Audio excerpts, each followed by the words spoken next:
আল্লাহ পাক রব্বুল আলামিন ডাক দিয়ে বলেন, বান্দা তোর কোনো সন্তান হয় না, সন্তান হয় না, ইস্তিগফার কর ফাকুল তুস্তাগফিরু রাব্বাকুম।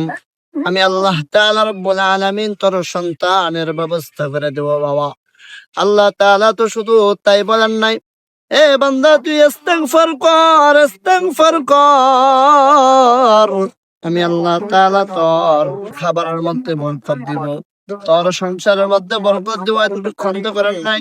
আল্লাহ পাক রব্বুল আলামিন ডাকলে বলেন, বান্দা তুই যদি ইস্তিগফার করিস আমি আল্লাহ তাআলা রব্বুল আলামিন তোর সমস্ত গুনাহ খাতাগুলো মাফ করে দিয়া আমি আল্লাহ রব্বুল আলামিন তোকে জাহান্নাম থেকে জান্নাত দিব।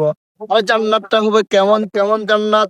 আল্লাহ পাক রব্বুল আলামিন বলেন, আনহার, যে জান্নাতের তলদেশে থাকবে নহর নহর। সুবহানাল্লাহ।